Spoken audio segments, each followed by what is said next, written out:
A lot of this isn't going to make sense to you, and I'm sorry about that. I'm just going to start at the beginning, with the house.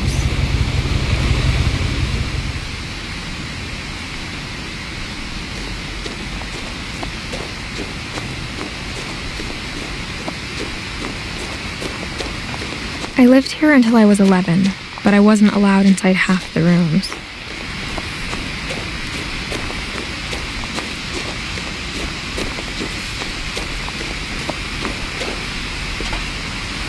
Inside the mailbox were bills from 7 years ago, marked urgent, open immediately.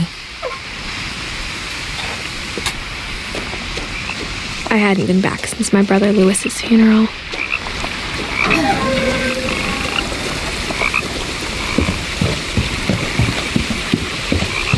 In her will, my mother left me a key but didn't tell me what it unlocked. Maybe she thought I'd know, or she thought that the mystery would be enough to bring me back.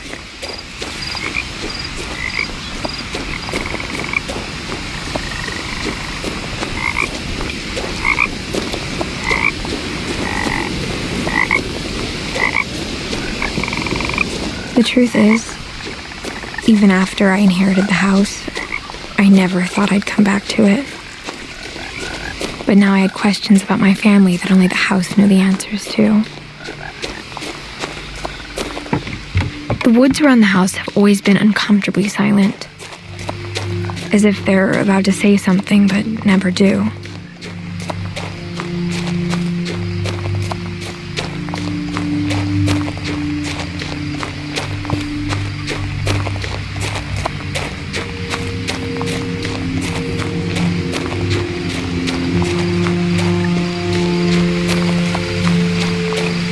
The house was exactly like I remembered it, the way I'd been dreaming about it.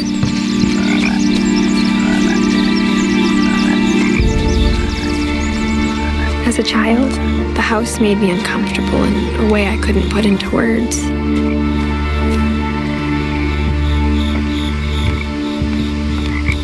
Now, as a 17-year-old, I knew exactly what those words were.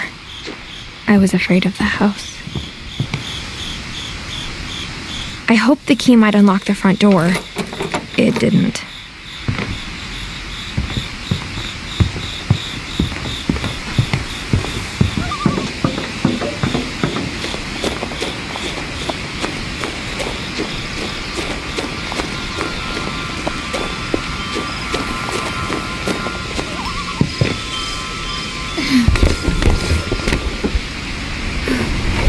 Crawling through the doggy door used to be a lot easier when I was 11.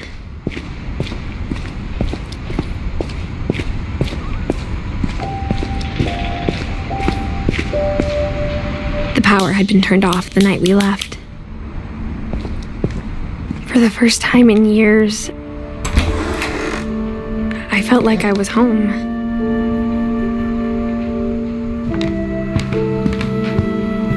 But instead of a family, there were just memories of one.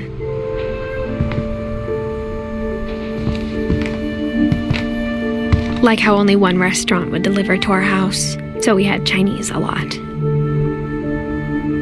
Or how after Lewis started working at the cannery, we all got sick of eating salmon, except our cat, Molly.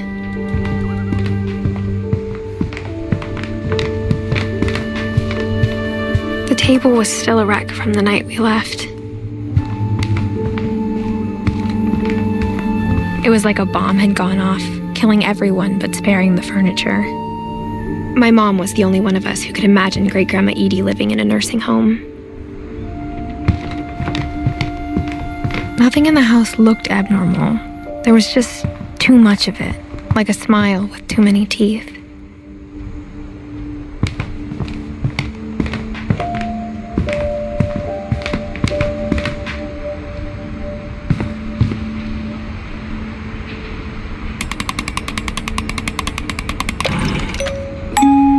Great-Grandpa Sven built a music box for Barbara, along with the rest of the house.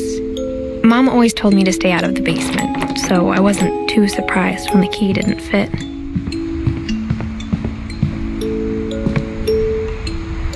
After Milton disappeared, Mom sealed up all the bedrooms. Then Edie retaliated and drilled peepholes.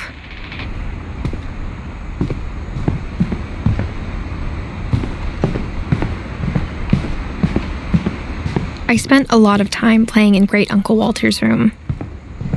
I think my mom sometimes regretted not sealing it up.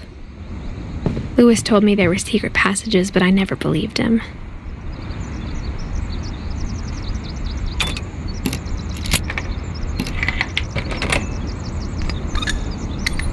Turns out, my mom was really good at keeping secrets.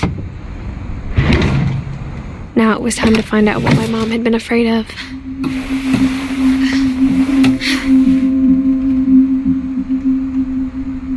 Reading this, maybe it sounds like I had a plan, but I had no idea what was behind that door.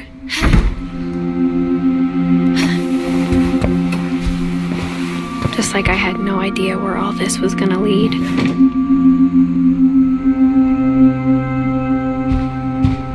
I grew up looking at Molly's room through the peephole. Molly's gerbil had a tiny bedroom with its own even tinier gerbil cage. Being inside for the first time, I felt like I'd stepped behind a painting.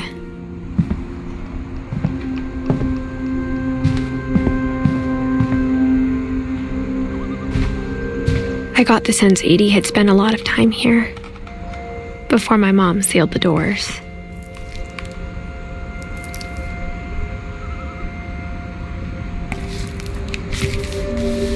December 13th, 1947. Dear Diary, I'll be gone soon, but I wanted to tell somebody about what's gonna happen. It started when Mom sent me to bed without dinner. I woke up and I was starving, so I looked around for something to eat. My Halloween candy was all gone. Mom, can I come out now? Sweetheart, it's late. Go to sleep. The gerbil food was dry, but I didn't mind it.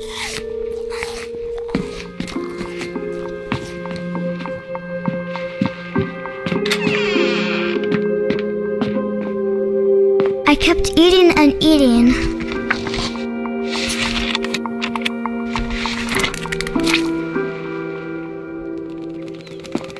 I ate a lot of things that night.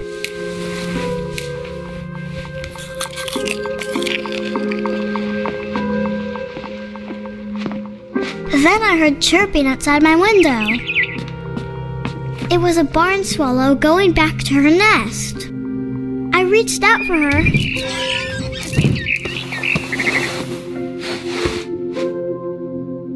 And suddenly, I was a cat.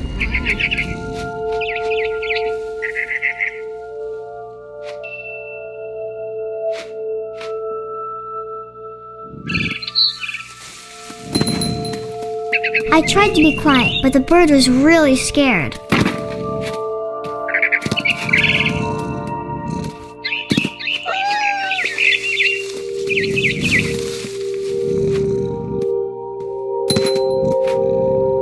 Mom and Dad didn't even look at me.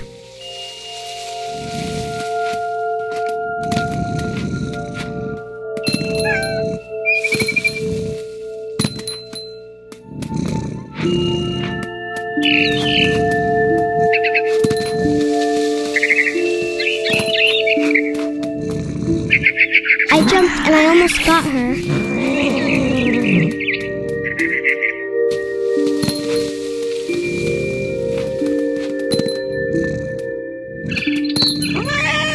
I could tell she was getting really tired. Now I was up in the big tree. I promised Dad I wouldn't climb it anymore. All I cared about was eating that mama bird.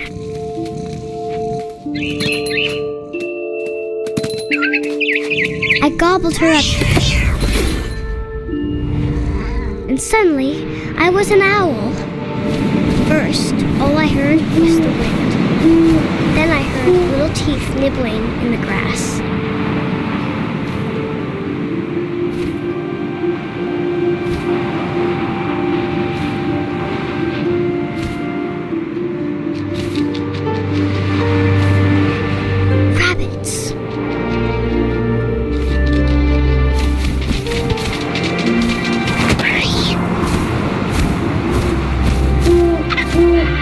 imagined his face looking up and seeing mine through my talons.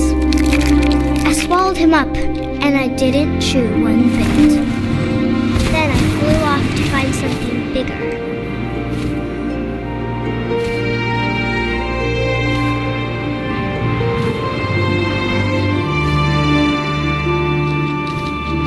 A mama rabbit.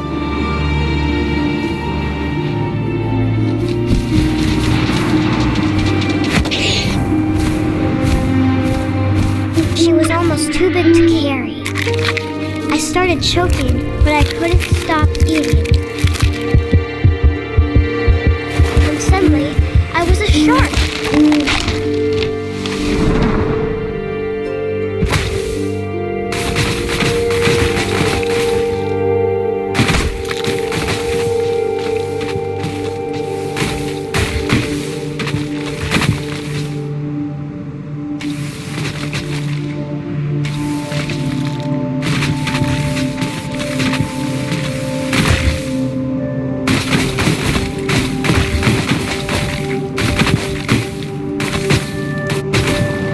I rolled off the cliff and into the ocean.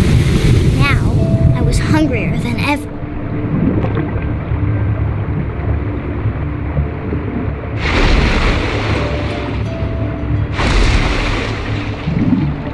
I wanted fat, juicy seals. I tore off her flipper, and it tasted really good.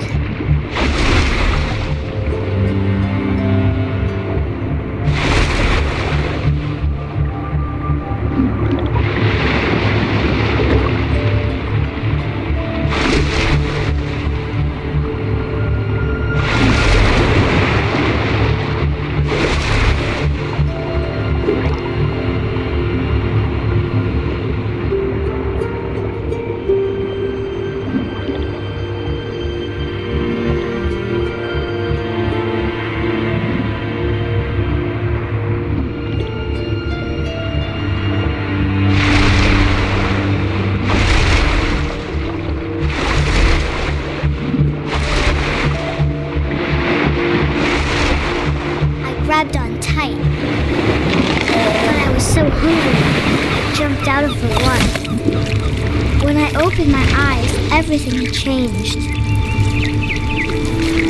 Now I was a monster, and I smelled people everywhere.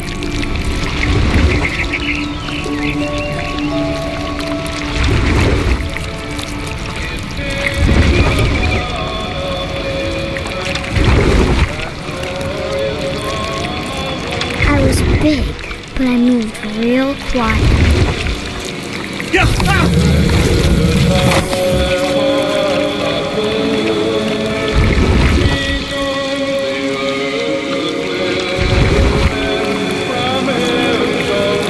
I wanted to stop, but also I didn't.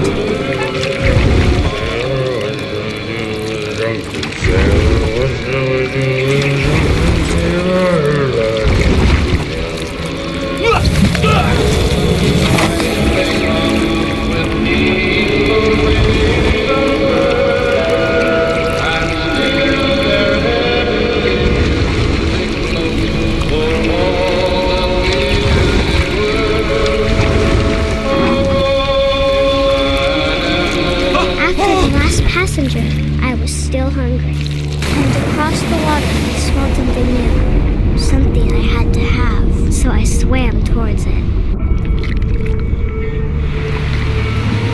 I slithered onto the sand, and the good smell went into an old pipe.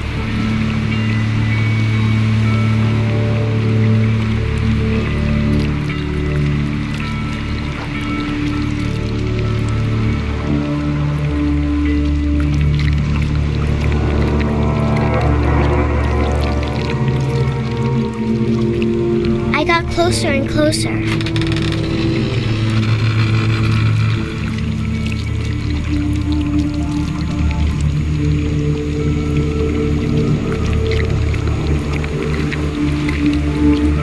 All of my stomach started growling. And suddenly, I was me again. I held my breath for a long time, but I couldn't hear anything.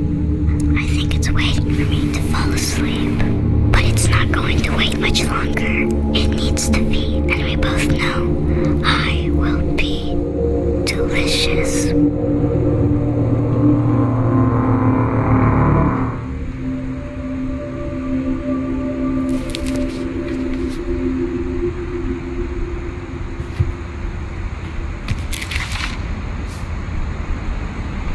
I'm not sure if I believed all of that, but I'm sure Edie would have.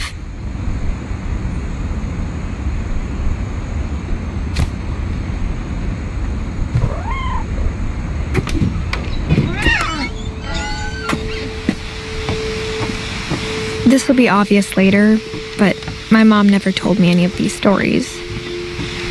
Edie would have, but Mom didn't like bringing up the past. Though, when we adopted a stray kitten, she was the one who named it Molly. I spent a lot of time in Great-Grandma Edie's room.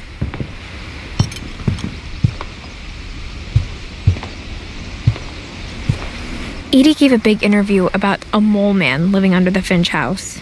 My mom was furious. I hadn't thought of myself as Edith Jr. for a long, long time. When Edie told people Sven was killed by a dragon, she could also have said he was building a dragon-shaped slide that collapsed. She could have, but she didn't. Even in her 90s, sometimes Edie seemed a lot younger than my mother. The only trace Grandpa Sam's first wife, Kay, left on the house was the pink bathroom. It was a pretty big trace.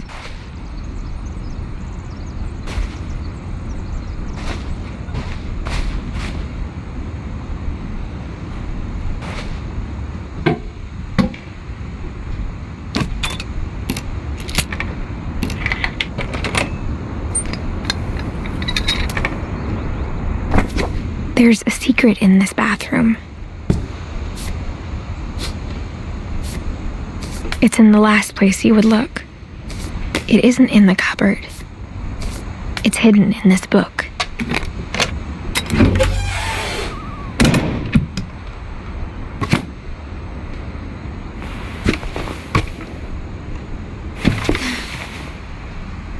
Sven gave Sam an old camera he'd refurbished. He never put it down.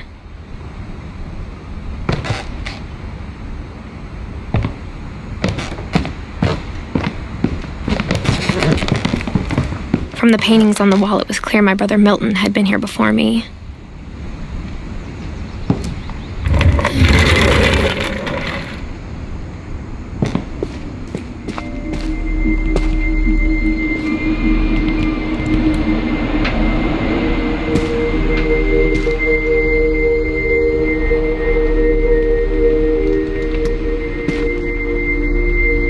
I knew Grandpa Sam had a twin.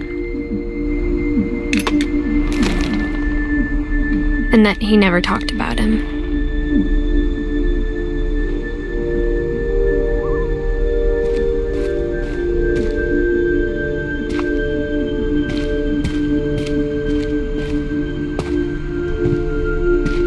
I guess my grandpa didn't like history any more than my mom did.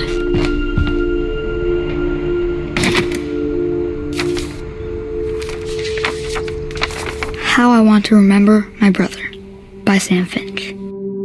The thing I remember is that when he made up his mind, that was it.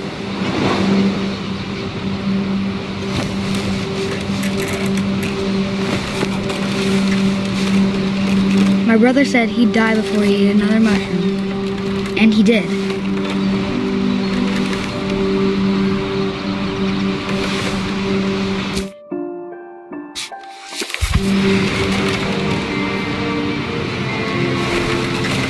At Barbara's funeral, we swore we'd never be afraid again, and he wasn't.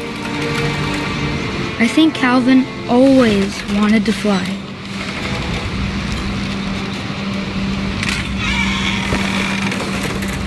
Sam! Calvin! Dinner's ready! Coming! But that day, he finally made up his mind to do it. I told him going around was impossible. Maybe if I hadn't said that.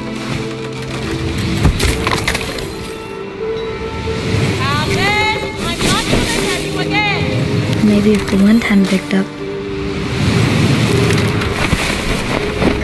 then maybe he'd still be here. But I doubt it. I think he'd already made up his mind.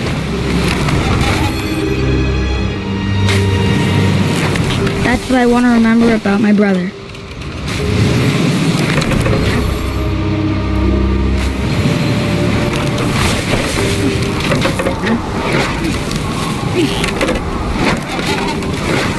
The day he made up his mind to fly. And he did.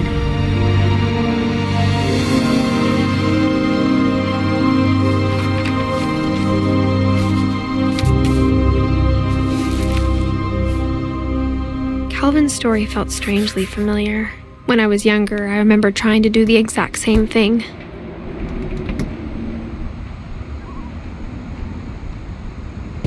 After the funeral, Edie roped off Calvin's half of the room.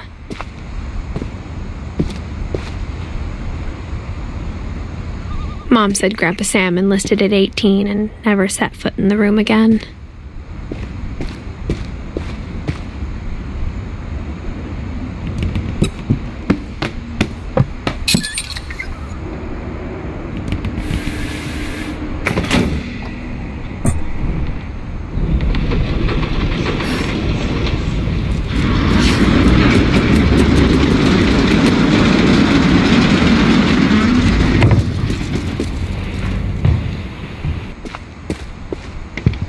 The passages were a pretty tight fit.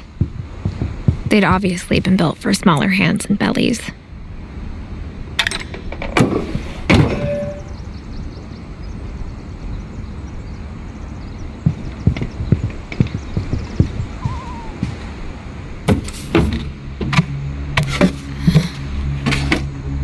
Growing up, I always thought of Barbara as a child star.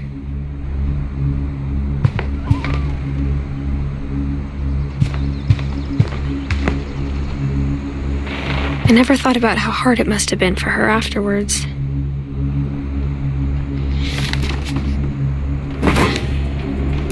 Of all the stories people wrote about Barbara's death, I'm surprised Edie saved this one.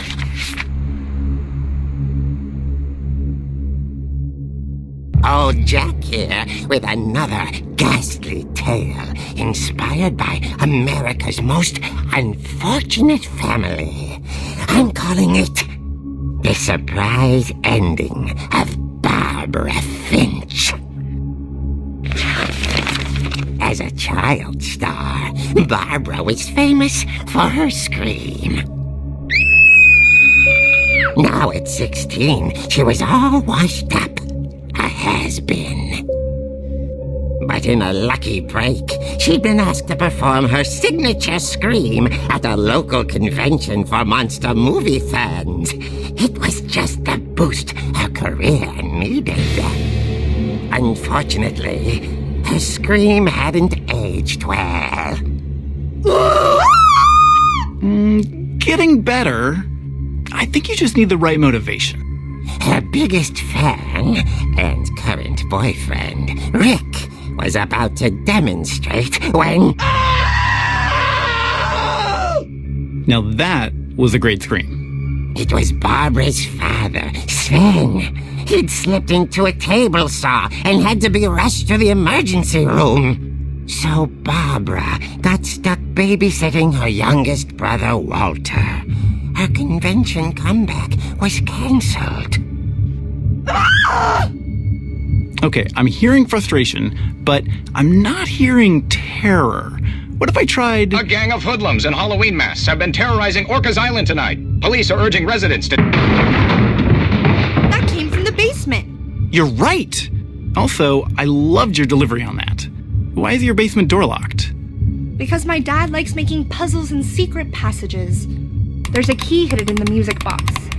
The secret is to keep winding and winding until finally the key pops out.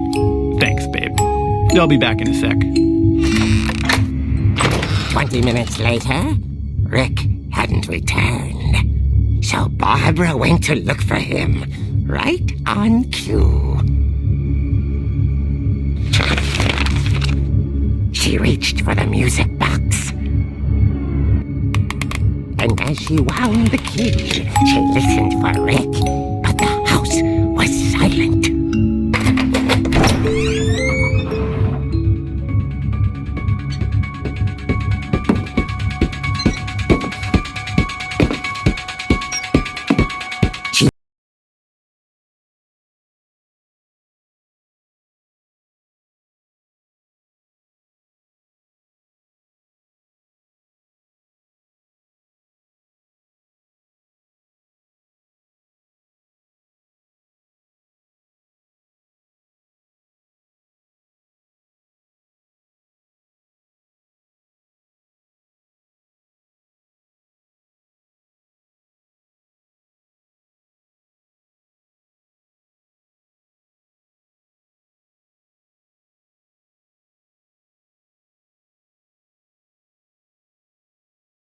Oh dear!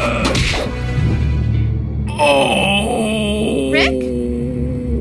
Barb, relax. I was just trying to scare you to help you find your scream. Well, I'm not scared, Rick. I'm furious. Then act furious. All I'm getting from you now is that you're hurt and confused and... She threw him out, but she kept a little something to remember him by. Barb, have you seen my other crutch? And she was still holding it when she fell asleep watching the late picture show. Hours later... Barbara! Walter, what's going on up there? Ah! Okay, I'm coming up, but if this is a trick, you're dead, Walter.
hadn't been opened in years.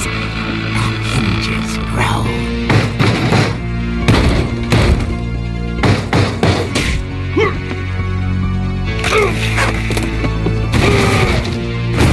He wasn't moving, but she sensed the story might not be.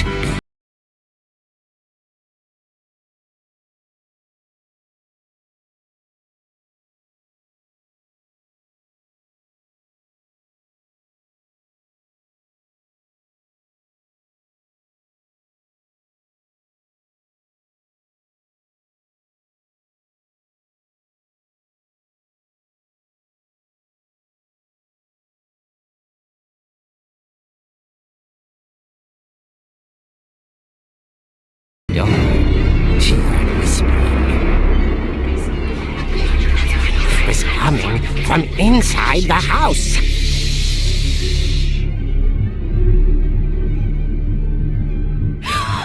Oh dear.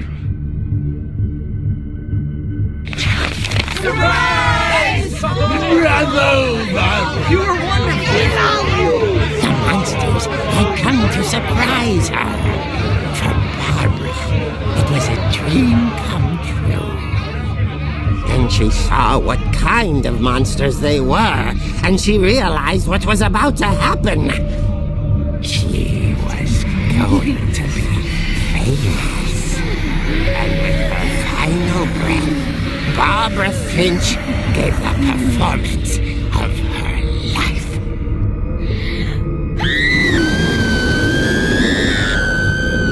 I wasn't there myself, but I hear Barbara was magnificent. Poor girl. She had a taste for stardom. But unfortunately, so did her fans.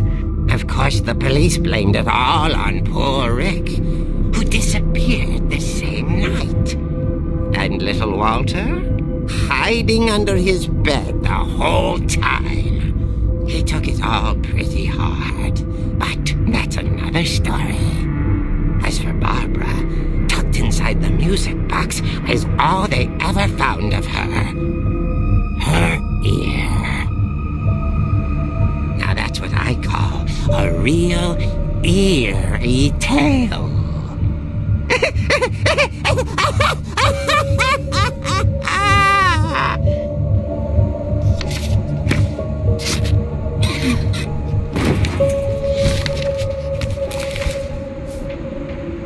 Edie told me all Barbara wanted was to be remembered, as absurd as that comic was. Maybe what Edie saw was a happy ending.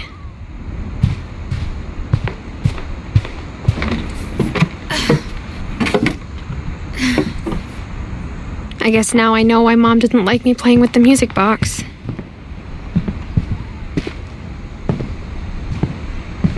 Whenever people ask me about my family, the first thing they always want to know about is Barbara.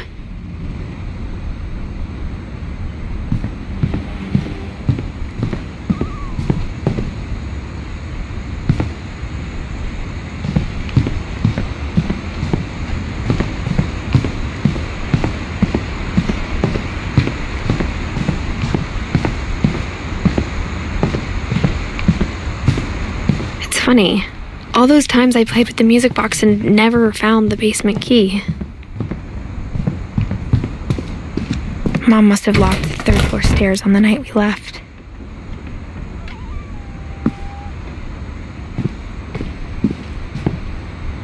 Edie's father, Odin, built the original house.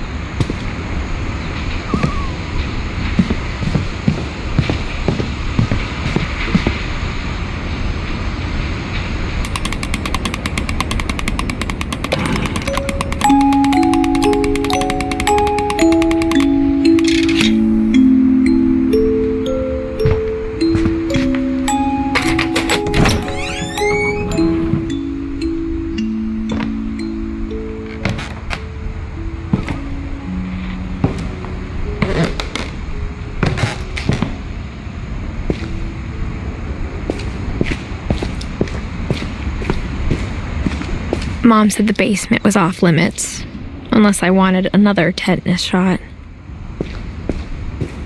I saw Edie sneak down to the basement once, carrying packages. I thought maybe she was hiding presents. It turned out she was hiding a lot more than that.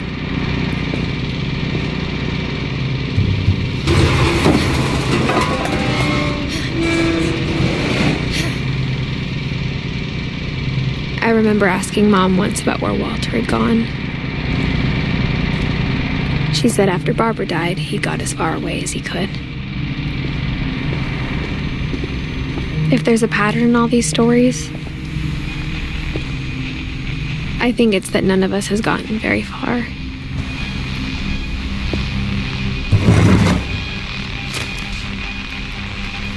Goodbye, everyone. I can't believe I've been down here for 30 years.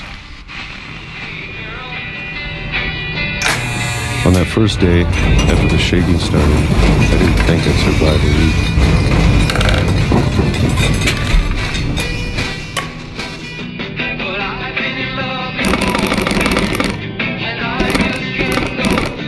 But after a few days, I settled into a routine. That's what kept me sane. having a schedule, living for today. I always expected to be dead tomorrow. But if you wait long enough, you get used to anything.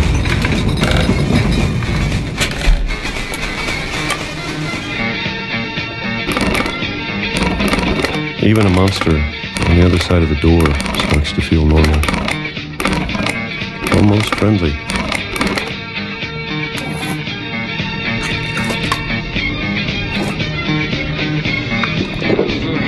And then one day, everything just stopped.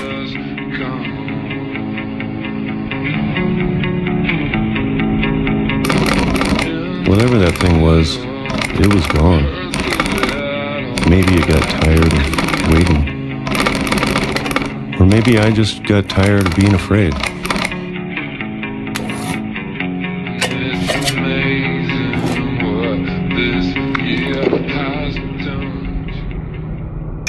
It's been a week now, the longest in 30 years. I'm done waiting. I have to leave while I still can.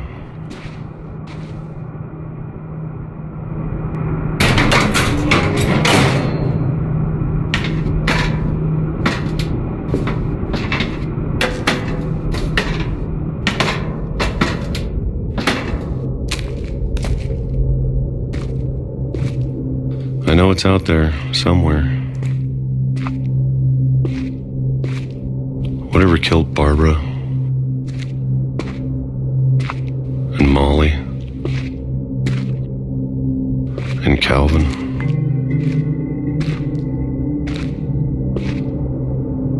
Maybe this is all a mistake. But I need to stop living the same day, even if it kills me.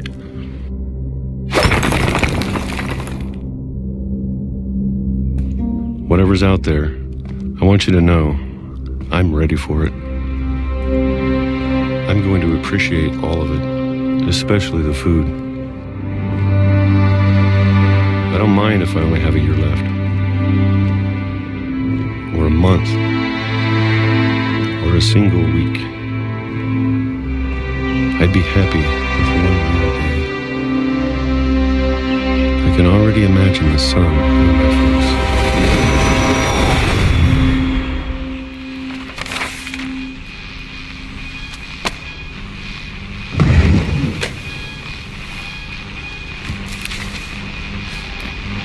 Walter died when I was 6. I can't believe my mom never told me he was down here. I'm sure my mom was trying to protect me.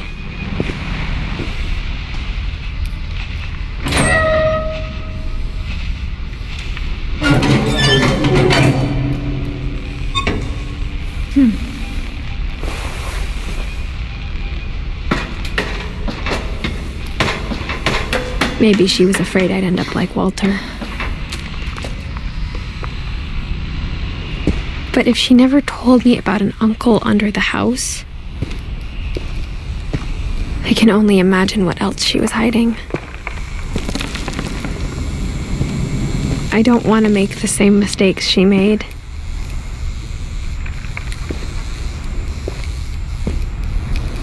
Trying to bury something that's still alive.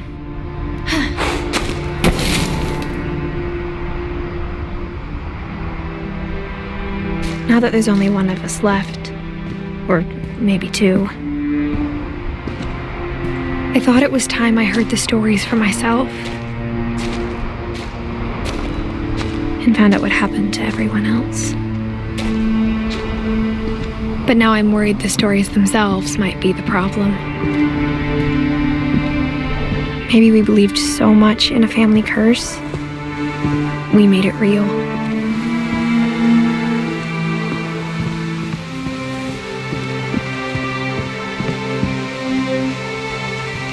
I don't know if I should even be writing this.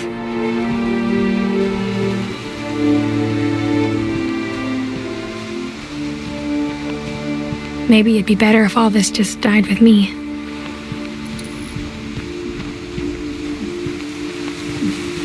But I thought you should know about your family.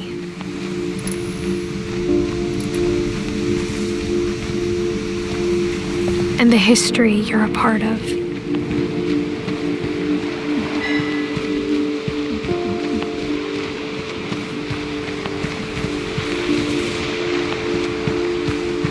Though to be honest, I feel as lost as you probably do right now.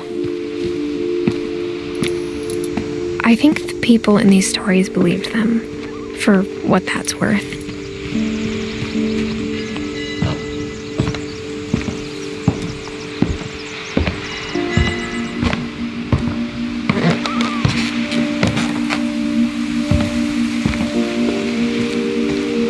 And when you look at the house, that history of imagination and stubbornness and madness, any of it seems possible.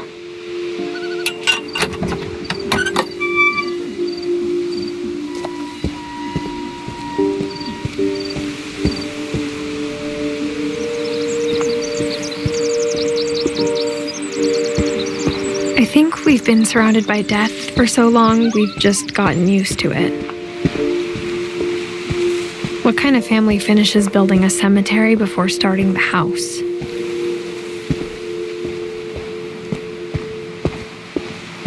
It's embarrassing for me to admit this, but the pet cemetery made me more uncomfortable than the human one. 3 of the gerbils were mine, and 2 had been my fault. Sven built the house, but it was Edie who designed the cemetery.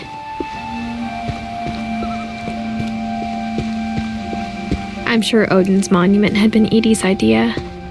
My mom was always trying to move on, but for Edie, the past never went away. She could see it poking out of the water at low tide.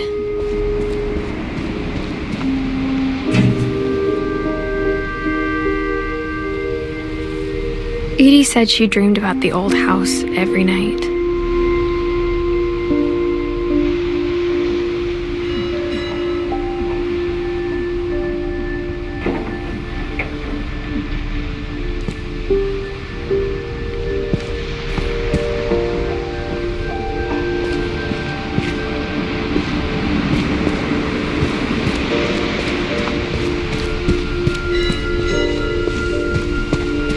Edie's side was always easier for me to understand. But the older I get, the more I can see where my mom was coming from. Her dad had been pretty strict, but it wasn't enough to save her brothers. She was just trying to do better. She lost 2 of her brothers, just like I did. I get why she tried so hard to protect us.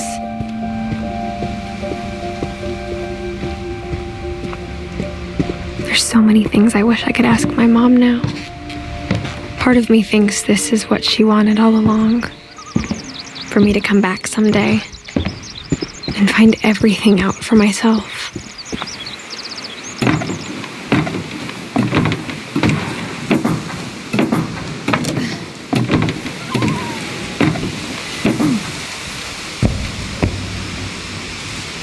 But looking back on it now, if she told me there was going to be so much climbing, I never would have come when I was 22 weeks pregnant.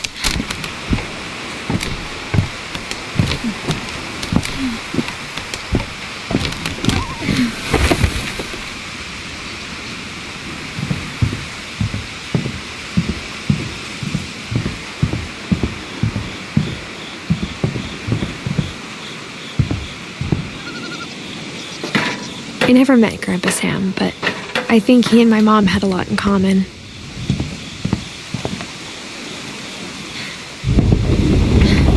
They were both pretty intense.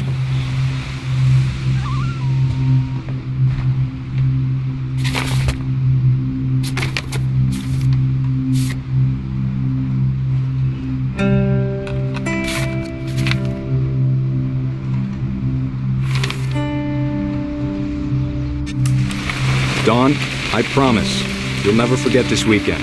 Yes, sir. These memories are gonna last a lifetime. Am I gonna have to shoot anything? It's a hunting trip, Dawn. Shooting is strongly encouraged. Perfect. It's gonna rain the whole weekend, isn't it?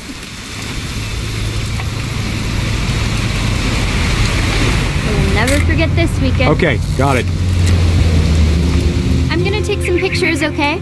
Just be careful. That camera's older than you are.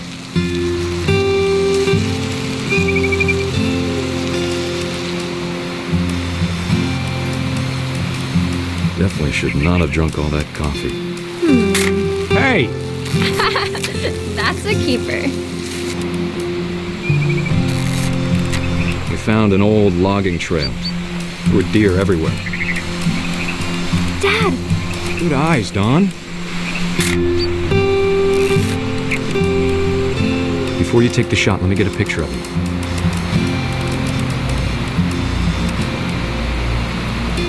Dad,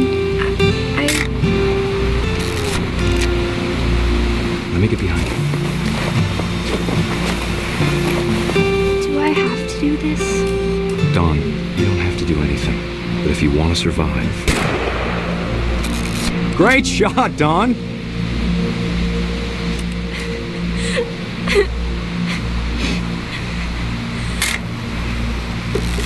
I'm proud of you, Dawn. Always remember that, okay?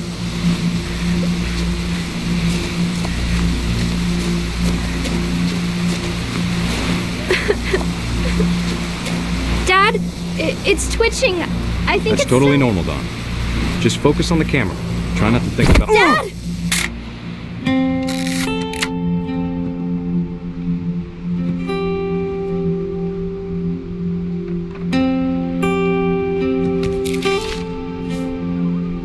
of all these stories, that's the one I wish most that my mom had told me.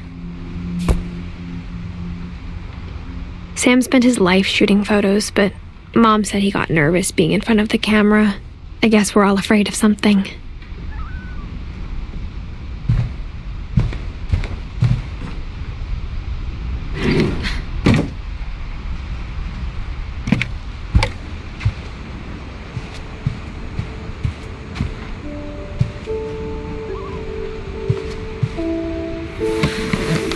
After Sam died, my mom and Edie got really close. They'd both lost a lot.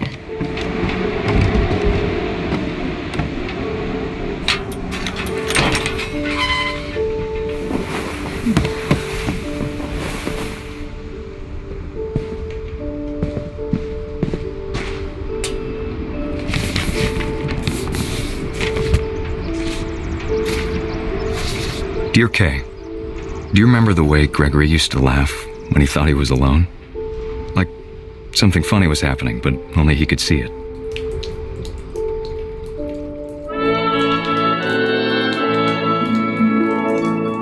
I think he saw things the rest of us don't.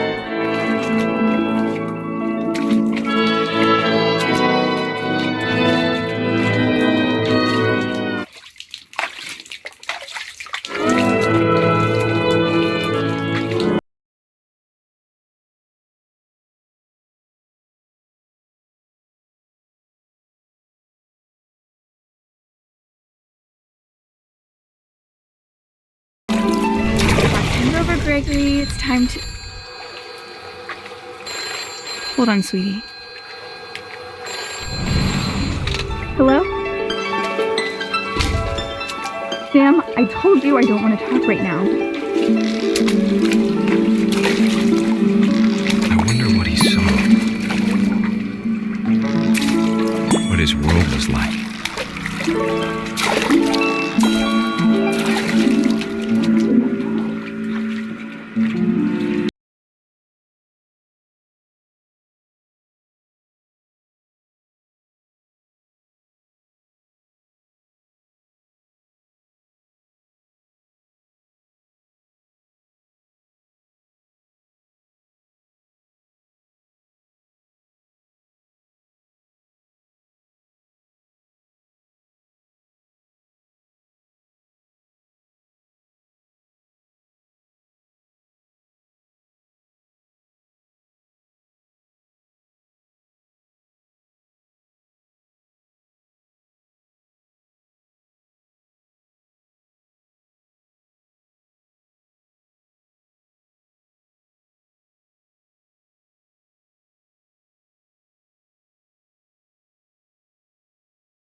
I know you did everything you could.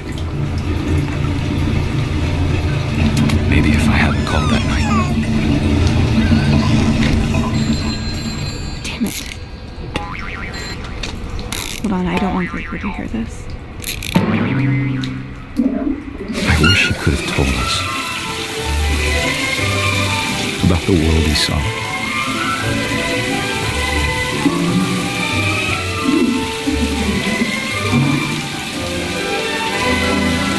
There's so much I don't understand about Gregory, about everything.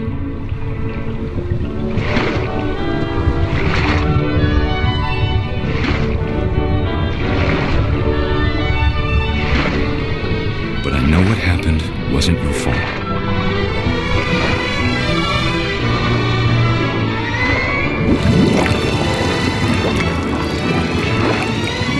I'm sure he's happy.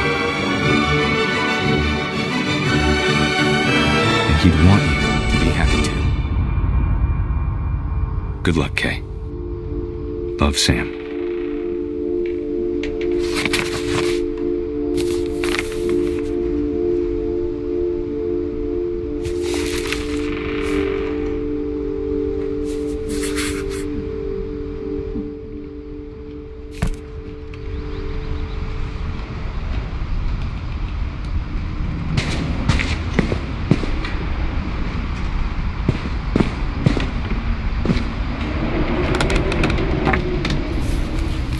A poem for Gus, who always said the wedding was a bad idea.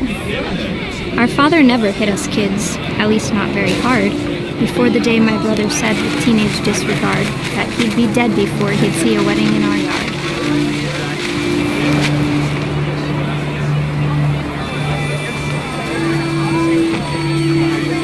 My father made him come, of course, but Gus stood far apart, just flew his kite and bottled up the storm inside his heart.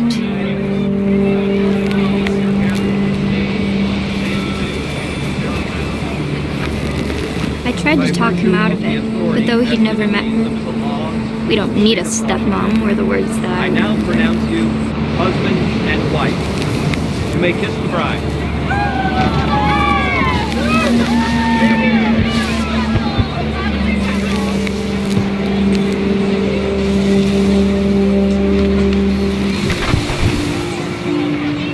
When the time for photos came, Dad ordered him to come here. But Gus declined, and as a sign held up his middle finger.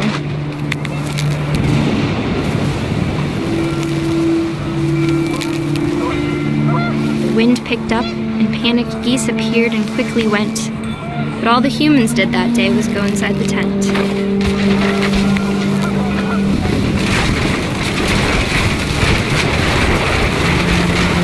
The rain came down in buckets then, but no one seemed afraid that nature might destroy the tent our dad had crudely made.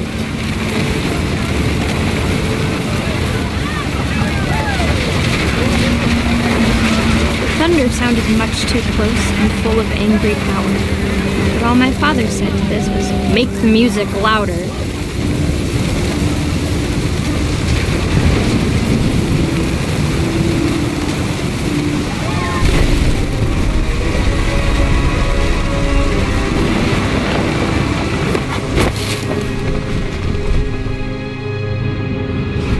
I wish that I could truly say I thought about you on that day. Out there on the beach alone, just you, the wind, the sea and foam. But I didn't, until we found you. I can't imagine my mom ever writing poetry, and yet...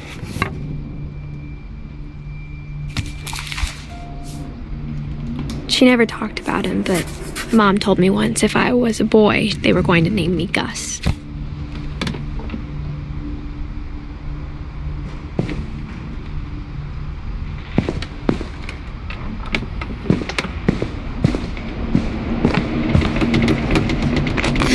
My mom moved up to the loft after her brothers died. At the time, it was as far away as she could get.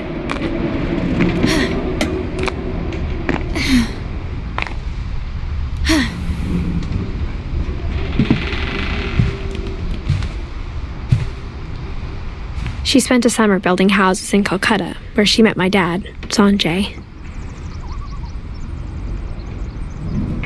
My mom moved to India a week after graduation and got a job teaching English. Louis was born a year later.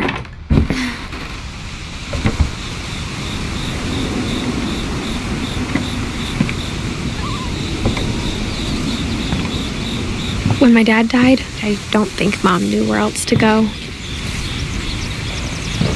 I'm sure Edie was happy to have her back. The house had to get a little bigger, but Edie was used to that. And for a while, things were good. Almost normal.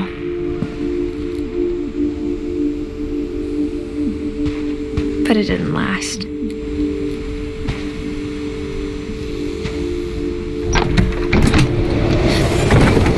The beginning of the end was Milton's 10th birthday, when Edie gave him a castle.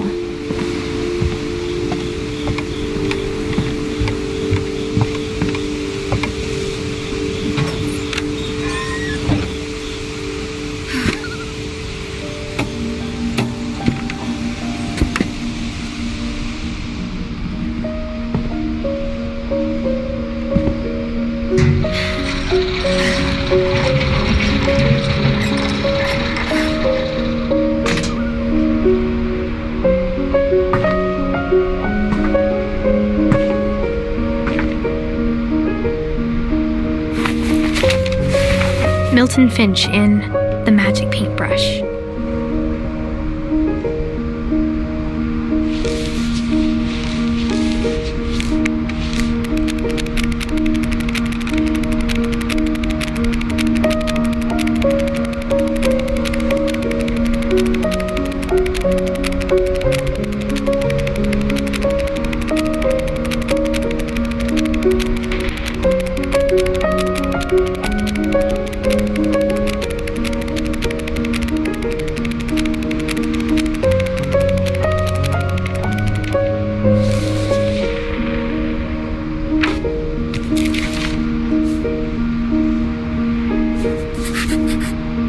I was 4 when Milton disappeared.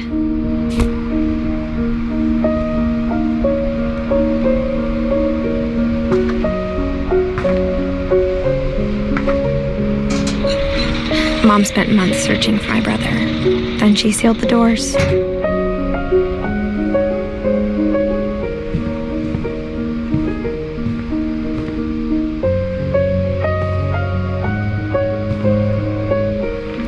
Whatever Milton had found in the house, Mom didn't want it getting out.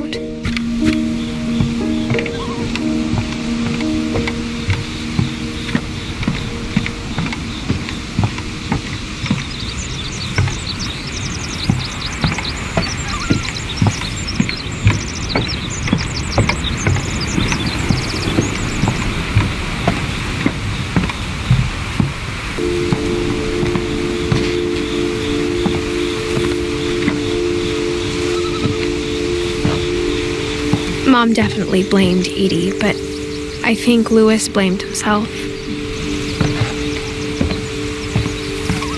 After he graduated, he just spent more and more time in his room, until Mom got him a job at the cannery.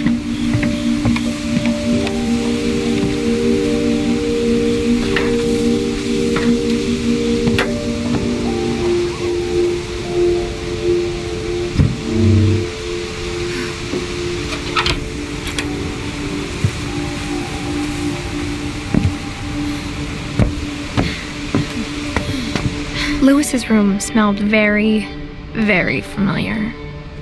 That part of him lived on. Louis and I spent a lot of time playing games together, but he was surprisingly bad at them. He died a lot.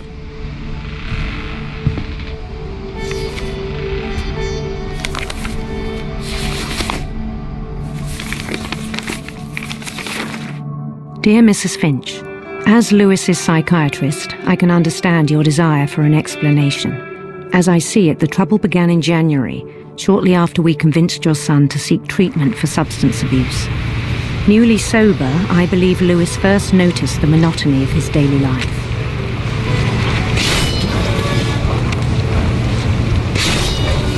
He kept working at the cannery, but he withdrew part of himself. In our sessions, I saw the same behavior. His mind began to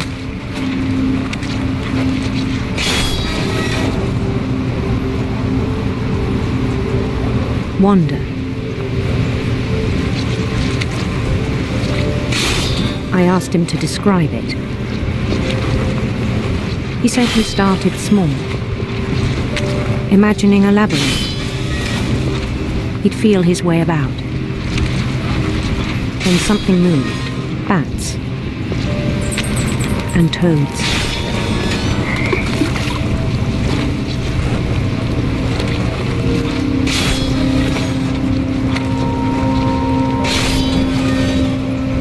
And things that have not names. He knew it was all in his head. But he took it very seriously. I had hoped he'd find himself.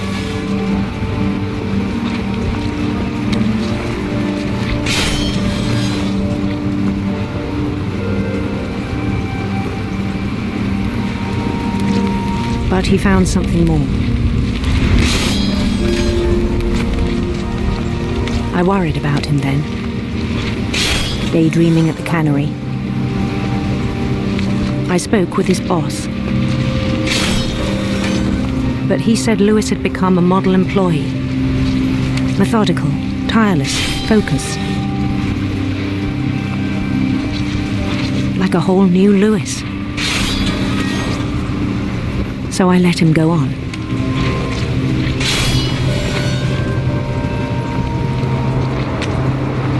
I even encouraged him. It seemed very promising at first.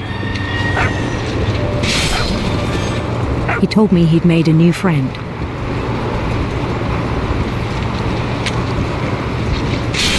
On the edge of a city he named Lewis Topia. He built the city up slowly, brick by brick. Then he made musicians.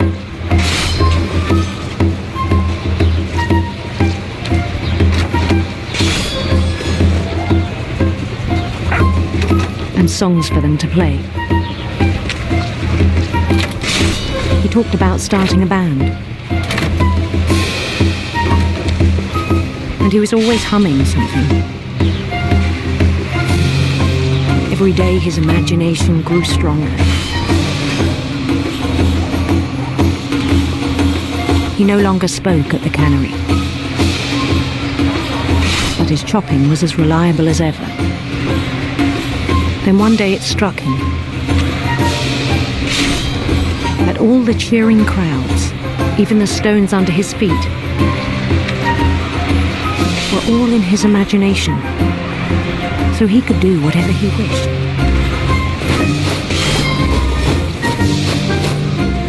He held an election for mayor, and he won. They begged him to stay, but his mind was already wandering. It became a game for him.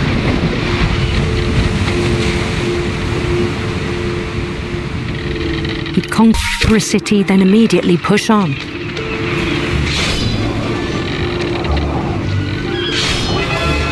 New Louisville.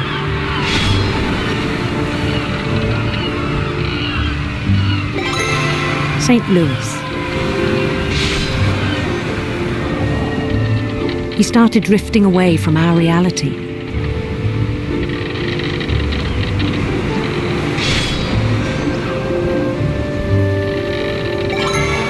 Minneapolis, until one day he forgot to go home from the cannery.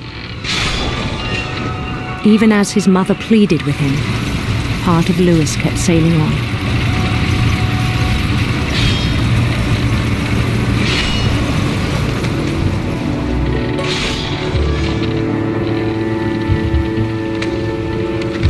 In Lewisburg, he heard rumors of a handsome queen.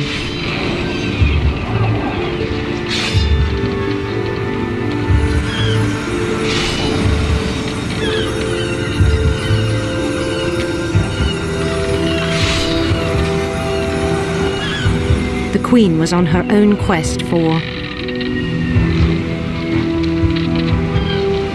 sinister serpents.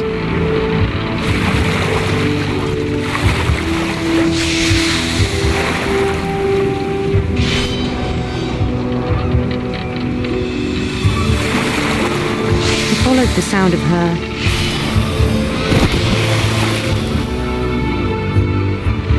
silver harp.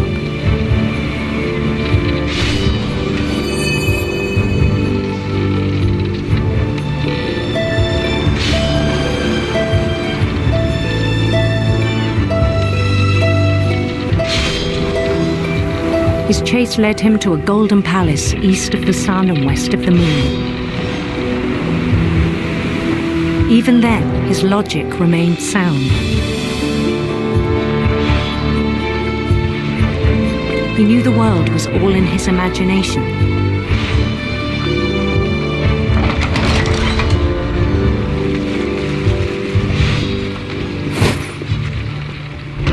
But he was so proud of having created it.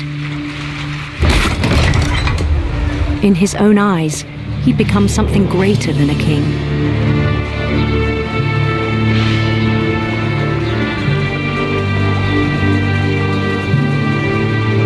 For someone who'd never known success in the real world, I think it was overwhelming. And then it struck him that the real Lewis was not the one chopping salmon, but the one climbing the steps of a golden palace.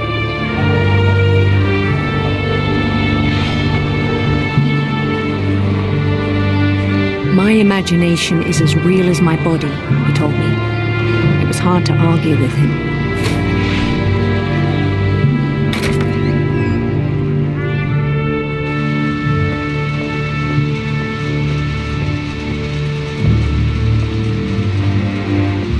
He began to forget the world we know.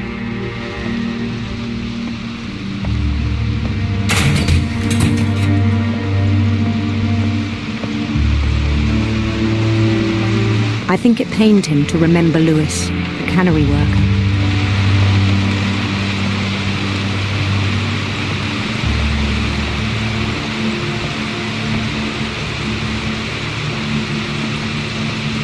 He began to despise the man with a royal contempt.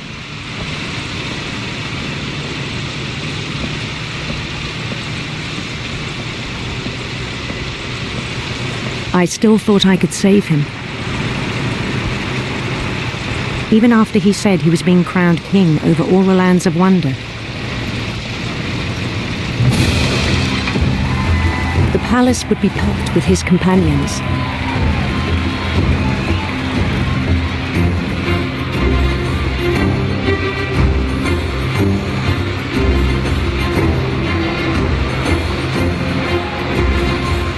Including the wise Calico who'd insisted on inviting him.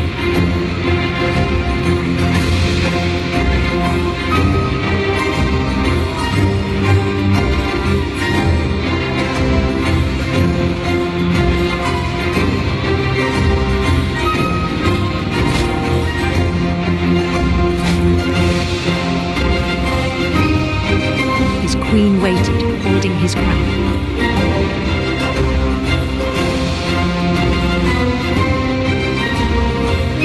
There was only one thing left to do.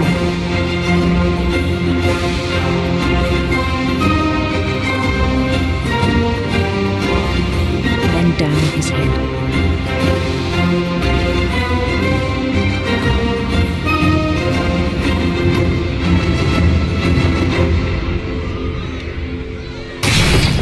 And the rest I think you know. Mrs. Finch, your son was a kind man who will be missed by all of us who knew him.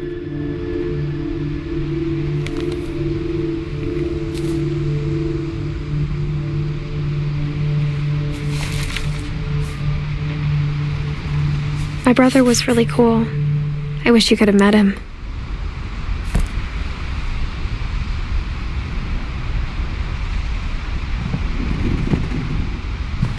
He was so proud of being Indian. I think for him, it was a way to be something other than just a Finch.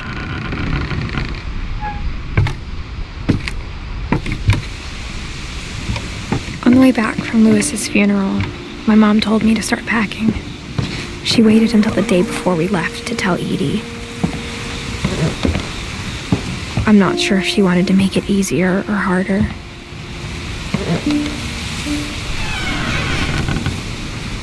I wish we'd stayed. But I understand why we left.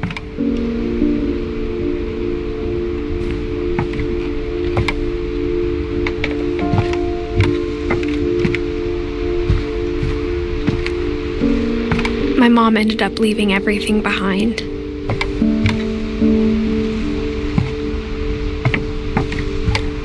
What happened that night had been coming for a long time. Maybe it should have come sooner.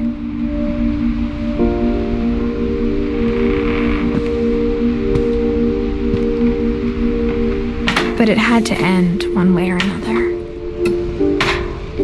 All that's left now is to tell you about that last night.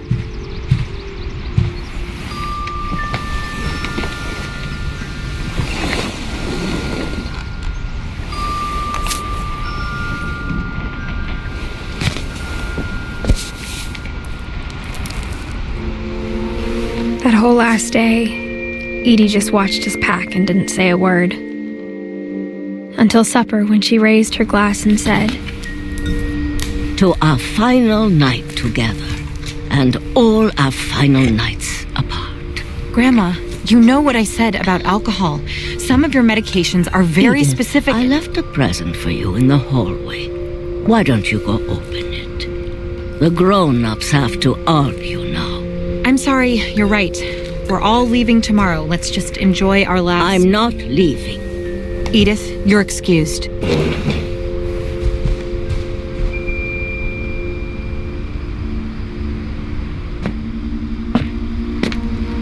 The power had been shut off that morning, but Edie always had plenty of candles. When my mom sealed the library, I don't think she knew about the other entrance. Or that Edie had a key to it.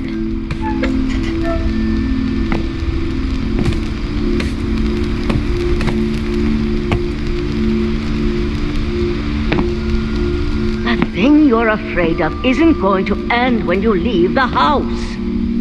Edith has a right to know these stories. My children are dead because of your stories. I think it's best if Edith and I leave tonight. We'll have the nursing home send a van for you in the morning, okay?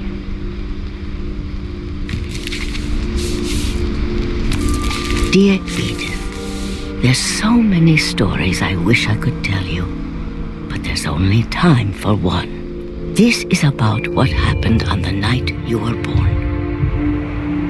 That night, the tide went way, way out. It was the first and last time I ever saw the old house aground. There'd been an earthquake out in the middle of the ocean. They called it the lowest tide in 1,000 years. God, it smelled awful. You know, I've seen that house every day of my life.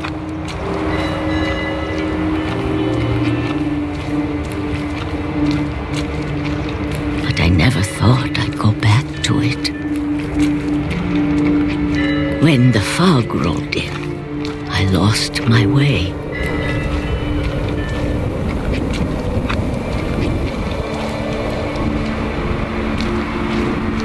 I got turned around.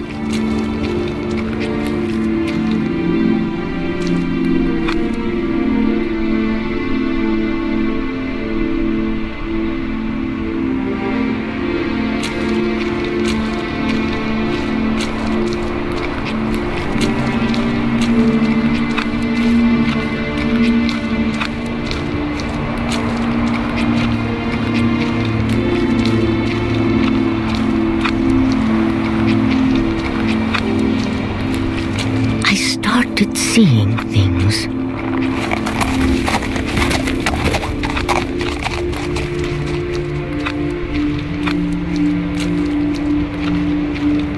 Things things I'd forgotten had ever existed.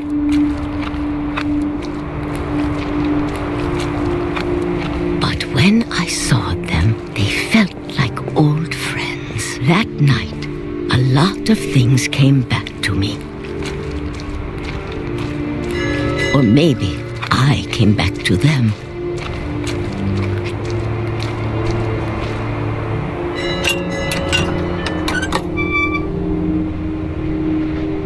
Things I can't explain, but that I need you to try and... Edith, what are you doing in here?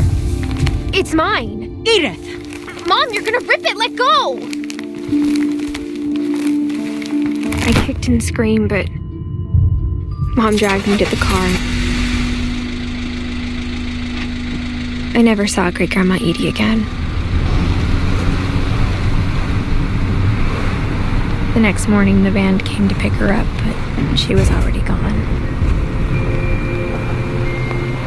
After that, we moved around a lot.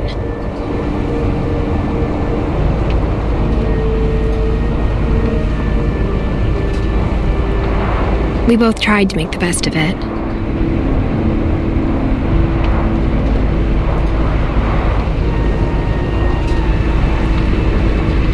A few years went by.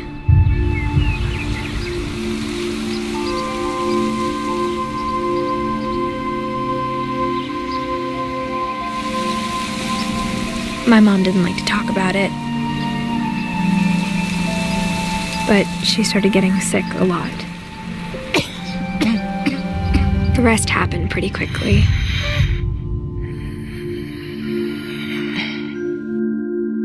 She got better for a while, and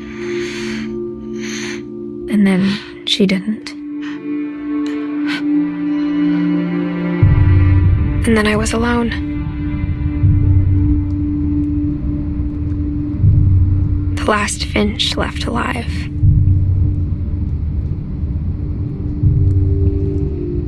Until I found out about you.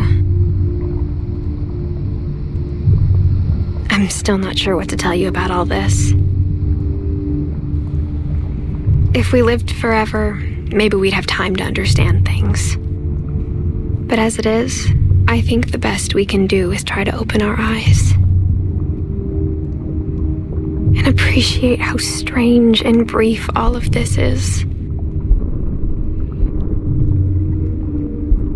This journal was supposed to be for you.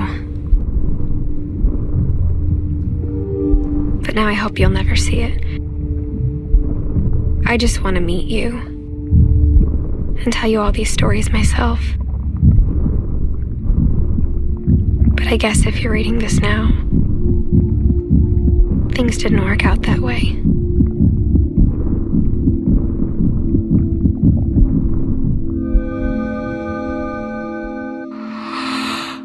This is where your story begins. I'm sorry I won't be there to see it. It's a lot to ask, but I don't want you to be sad that I'm gone. I want you to be amazed that any of us ever had a chance to be here at all. Good luck.